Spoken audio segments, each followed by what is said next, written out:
Miss Hicks here. We're ready to read chapter 17 of Things Not Seen by Andrew Clements. An hour or so after the cops leave, Dad's on his way back to work, and I'm in the kitchen after lunch with Mom, and the phone rings. I pick it up, but before I say a word, Mom grabs the floating receiver out of the air. Hello? No, I'm sorry, Bobby isn't here. He's visiting some relatives in Florida, and I'm not sure when he'll be back. I'll tell him to give you a call the next time I talk to him. Goodbye. She hangs up and turns to me, cold and serious. Don't answer the phone, Bobby. If Dad isn't around or I'm not home, just let it ring. Do you understand? Oh, right. Like in case it's the lady calling. Mom nods. Or Mrs. Trent, or the school, or just about anybody. You can't use the phone at all. And if you send any emails, erase your tracks. I tilt my head and stare back at her in disbelief, which has no effect because she can't tell I'm doing it. I have no body language. What, like, you think you're going to tap our phones? You think they're going to tap our phones? That's pretty paranoid, Mom. Maybe, but maybe not. If I was running this investigation and I thought a child might be in danger, I'd sure ask a judge for a wiretap, wouldn't you? All I know is it makes sense to assume the worst, which is pretty paranoid, like I said, but I put a shrug in my voice and say, fine, I won't use the phone. Who called? Alicia. So I can't talk to her? Because I don't think I could stand that.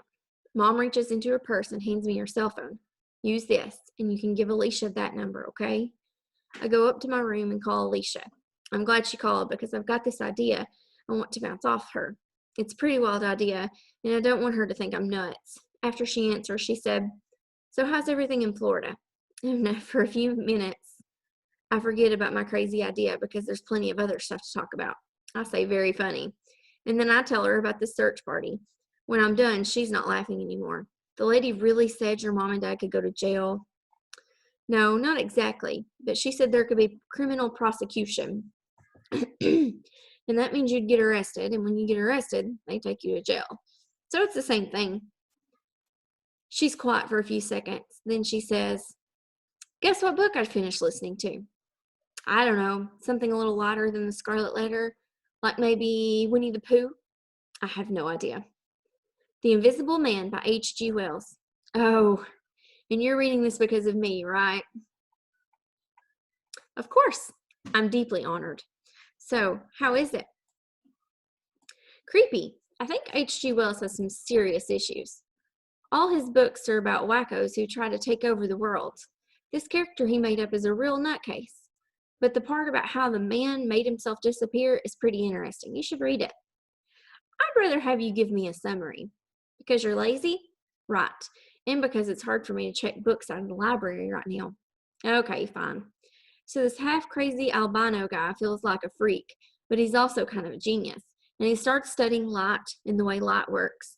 And he gets this idea that if he could make every part of his body reflect light the same way the air does, which is not at all, then his whole body would be as invisible as air, and he could be completely transparent and have all this power.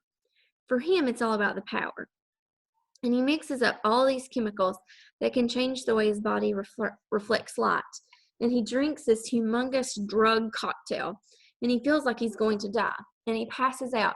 And when he wakes up, his body has disappeared. At first, he's happy. But what he finds out is that being invisible is terrible, and all these ignorant people are scared to death of him. And that makes him even crazier. And he turns into this schizoid homicidal maniac. And at the end, it takes about 6 men to finally kill him. She pauses, and I don't say anything. Bobby? So that's the story? You said you wanted a summary? This sounds like a book I really need right now. Discouraging and disturbing, yet also deeply depressing. Thanks so much for sharing. Maybe you should start Alicia's book club. Here's your slogan, books to push you over the edge. She doesn't say anything. So I say, sorry. Still, you have to admit, it's a pretty depressing story. But it's not. It's not depressing. I can picture her face, and her intensity surprises me. Because when I was listening to this book, all I could think of was that you are nothing like this guy. You aren't some crazy person trying to prove some big point or become a famous scientist or something. You were nice before this happened, and you're still a good person. It's not like you wanted any of this. It's just an accident. You're innocent, and this other guy's guilty.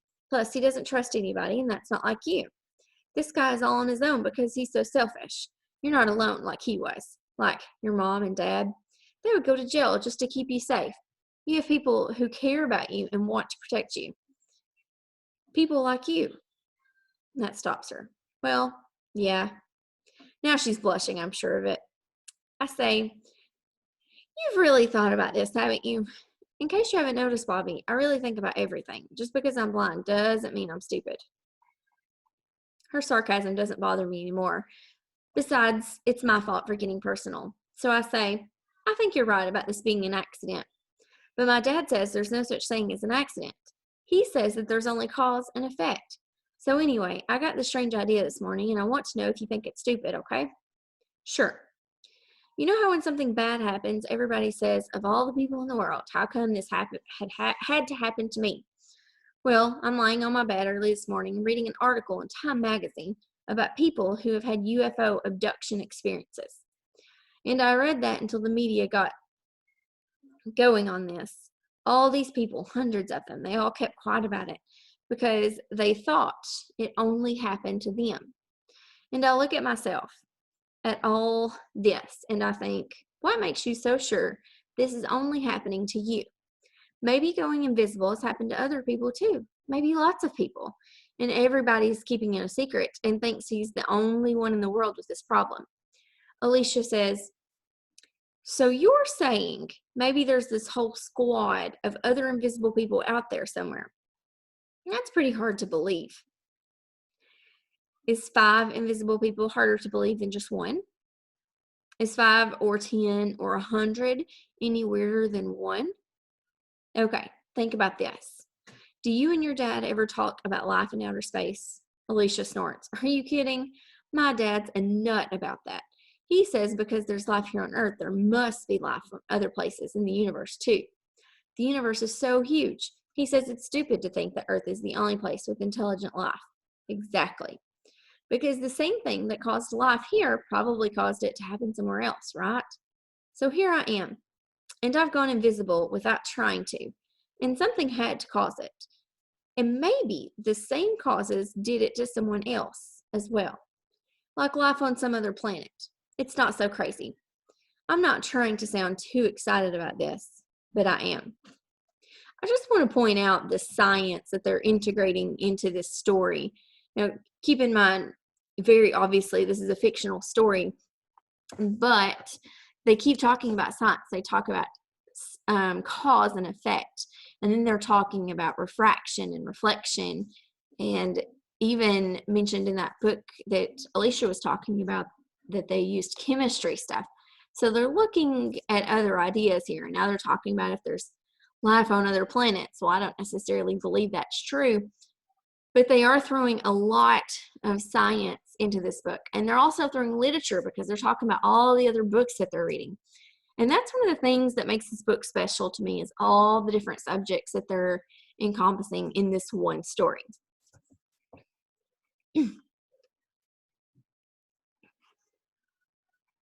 Alicia's not going to just go along with it, though. She says, well, maybe it's not crazy, but so what? Let's say you could actually find someone else who's invisible. Then what? What good does that do? It's good because we could compare notes. That's why. That's why when scientists do experiments, they do them lots of times to compare the results. I stop and think a second because I want her to see why this could be important.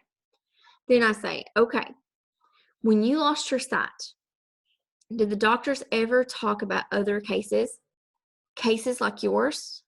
Now she's thinking. Yeah, actually, that was the first thing they did. They looked through this huge database of other patients, scanning for people with the same kind of problems and conditions as mine. They wanted to see what the best treatment would be. Exactly. And did they find any cases like yours? About 50. And that was just in North America. Did it help? Kind of. It confirmed what they already thought. People with my kind of problem can't be helped. Oh, and I remember that information can cut both ways. But that doesn't mean it would be the same for you, Bobby. If we found just one other person, then we compare both cases, and if details start matching up, then you've got some real clues, right? Right, I say. But that's where I hit a brick wall. Because if there are others like me, how do we find them? Like run an ad in the newspaper, having problems with invisibility, call Bobby and say so long to your troubles. Alicia giggles. You'd probably get some very strange replies, right? That's the brick wall. Because even if there was some other person like me, and even if we could find him, what good would it do? Because the cops are still going to crash here in 5 days from now and try to arrest my parents. But it's something to work on, Bobby. And it's not like you've got some other big plan, right? And you can't just sit around and feel sorry for yourself. Do nothing for 5 days, right? It's her tone that gets to me. Who said anything about doing nothing? That's what drives me nuts about talking to you sometimes. You twist everything around and run it through a grinder and then shoot it back at me. Sorry, you're so sensitive. You brought it up, as I recall, and all these invisible people running around the world, right? You asked me. I said it sounded like something worth looking into, and then you turn around and say it's all just pointless. I didn't say it's all pointless. I just have trouble seeing how it makes sense to start hunting around for other invisible people, that's all. So what does make sense to you, Bobby? Right now, nothing makes any sense at all. Now she's pushing. Oh, come on. Don't be the poor little Bobby routine. Let's get this thing figured out. What are some other ideas? There must be some other ideas, right? No, I really don't have any other ideas. Believe it or not, I just wanted to talk things out a little. You know, talk to a friend. Remember friends, Alicia? Friends are people who, yeah, she snaps. Yeah, I remember. Don't you start lecturing me. Don't even think about it, Bobby. I've got to go now. And you've got to find someone else who wants to sit around and listen to you snivel about everything. Let me know how it all works out, Bobby. Sure, you bet. Go ahead and hang up. Goodbye. I hold the phone on my ear, waiting for her to hang up. She doesn't. I can hear her breathing. Hey, Alicia. What? I thought you had to go. I thought you said goodbye. But then you didn't hang up. Neither did you. Look, Alicia, I know that idea is crazy, or maybe it's actually a good idea. It's practically the only one I've had so far. I just don't know what to think about anything, that's all. So I'll keep thinking, okay? I'll think about that. I'll think about everything. There has to be something, some idea. Because if there's not, then I might just walk into that lady's office at Child and Family Services tomorrow and plant my butt on her desk and tell her I'm fine and let her hold my invisible hand and take my pulse. I'll get right up in her face and make her deal with the facts of the case and just see what happens. Or maybe I'll make her an offer she can't refuse. Maybe haunt her office all day, trash her computer, help her forget about me. Maybe visit her house a couple of nights in a row. Maybe scare her to death. Or maybe I'll write a juicy suicide note and set things up so Mom and Dad are in the clear. And then I can just go to my own funeral like Huck Finn did. And then just disappear. I don't know. I just don't know. When I'm done talking, Alicia doesn't say anything. All I hear is breathing. And when she talks, it's her small voice. I know where you are right now, Bobby. I've been there too. I have. And if it hadn't been for Nancy, I'd have probably tried to kill myself or done something else really stupid. Stuff like you're talking about. So I'm going to be your Nancy. I'm not giving up on you, no matter how long it takes for things to get better. Or even if things never do get better. And even if you give up on yourself, I'm not giving up on you. And I don't believe you're going to get mean or go crazy or any of that. I just don't believe it, Bobby. I know better. I don't know what to say, but I don't want to stop talking either. After about 5 seconds, Alicia says, Bobby? Yes. Let's hang up now, okay? You can call me back anytime. Or we can get together. Like maybe go for a walk. Or whatever, okay? Anytime. Okay. And don't do anything crazy, all right? I won't. Promise? Yeah, I promise. Good. Talk to you later, Bobby. Okay, goodbye. We both hang up, but it's like there's still a connection. I can feel it, and it feels good.